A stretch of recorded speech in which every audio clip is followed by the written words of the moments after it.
kecha men sizga tahlil qilib beraman degandim-ku, Hamidani analizlarini mana hozir sizga ko'rsatib o'taman. InBody nimalarni ko'rsatadi, qaranglar nimalarni ko'rsatadi.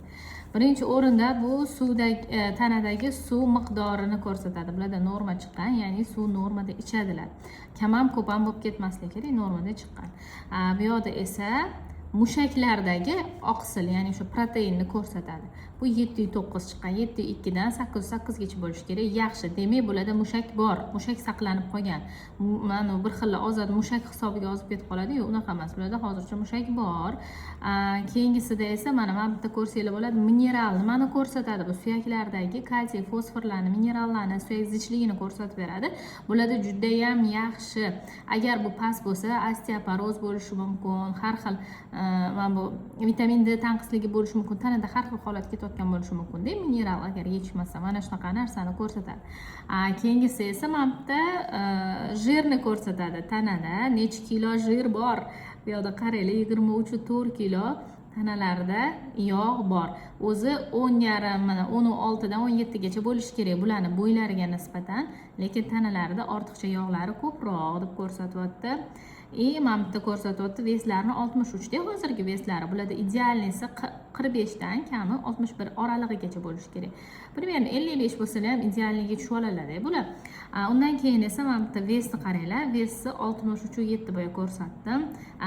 Bu yoqda mushak massasi deyarli normada turibdi. Qaranglar, bularda mushak massasida narushение ketmayapti-da, lekin yog' massasida narushение ketyapti. Yog'lari ko'p. 23.4% bo'lib turibdi. Mana ko'rdinglar, mana bitta ko'p bo'lib turibdi yog'lari. Va undan tashqari mana bitta ojreniyani ko'rsatyapti. Tana massa indeksi ham ortiqcha vaznga o'tgan.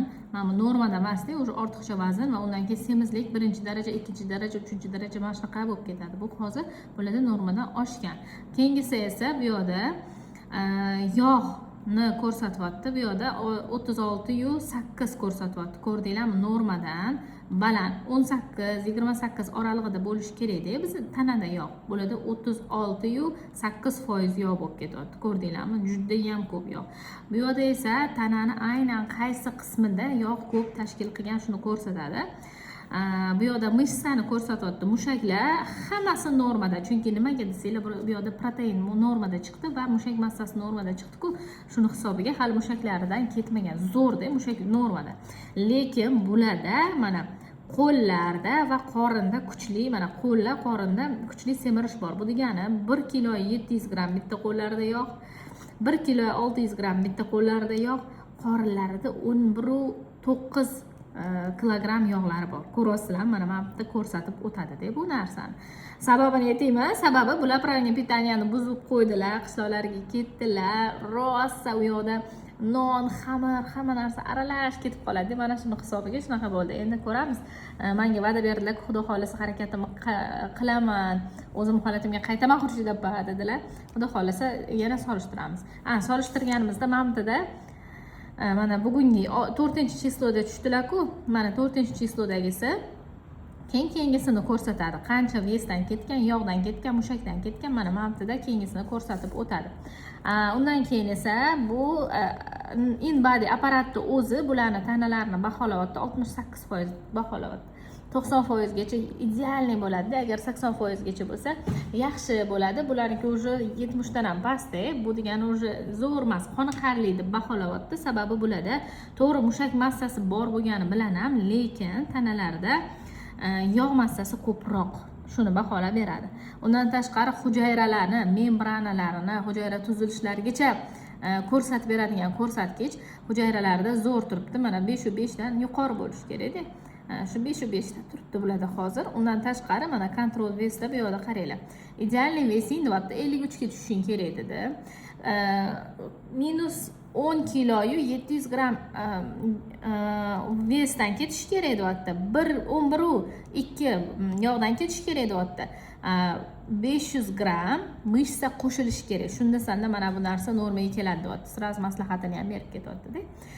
Undan tashqari bu yoqda visceralniy yog'ni, ya'ni ichki organlarning atrofini o'rab olgan yog'ni ko'rsatkichi ko'rsatyapti. O'zi 10 gacha, uzoq bilan 10 gacha bo'lishi kerak. 11 bo'ladi o'sha oshqozon osti bezi, jigar, buyrak, ichaklarni atrofini уже yog' o'rab olgan deganida bo'ladi, уже visceralniy yog' bor deyapti. Undan tashqari mana bu yoqda aytayotgani yog'siz massani ko'rsatyapti, ya'ni umuman yog'dan tashqari tanalarda suyuqliklari, mushaklari, to'qimalar hammasi 40 kilo 300 grammni tashkil qiladi deb ko'rsatyapti. Bu normada deyapti. Qaranglar, mana normada turibdi bu. Lekin bularda metabolizm pasayib ketgan metabolizm. Bularda 1324, 1535 bo'lish kerak, bularda pasayib ketgan metabolizm. Mana shu narsani ko'rsatyapti. Bu yog'ida esa qaysi sport turidan foydalansalar, yarim minut qaysi sportdan foydalansalar qancha kilokaloriya ketadi, mana shu narsani ko'rsatib o'tgan. Va oxirida mana sarkopeniyani ko'rsatgan. Sarkopeniya degani bu insonda mushak yo'qolib borishi, o'z-o'zidan yo'qolib boradi-da, mushak kamayib yog' ko'payib ketadi. Odamlarda sarkopeniyani holati 505 dan yuqori bo'lishi kerak, bularda 605. Demak, bularda hech qanaqa sarkopeniya holati ketmayapti tanalarda degani. Xullas, mana in body nima qilib beradi? Mana shunaqa darajada ko'rsatib beradi. Hozir bularga visceralniy yog'lari bor, o'sha bemalol inazitol, xrom, berberin, omega 3lar, vitamin D lar hammasini bemalol tavsiya qilsa bo'ladi-da. Bular albatta analizlarni yana bir bor ko'rib chiqqandan keyin qaysi holatda qaysini tavsiya qilishni men bularga yana to'liq tushuntirib o'taman. Hozir men sizlarga ko'rsatganim bu InBody apparati nimani qilib beradi, mana shu narsani ko'rsatib o'tdim. Qizlar, qaranglar, qanaqa aqlli nima deydi, u analizatorda bu qizlar, vashi aqlli analizator. Yana paftor kelganlarda men bitta solishtirib ko'rsatadi. Mushak ketdimi, yog' ketdimi, qancha ketdi, hammasini sog'lom olishga tortdim. Shularni ko'rsatib o'tadigan ko'rsatkich hisoblanadi.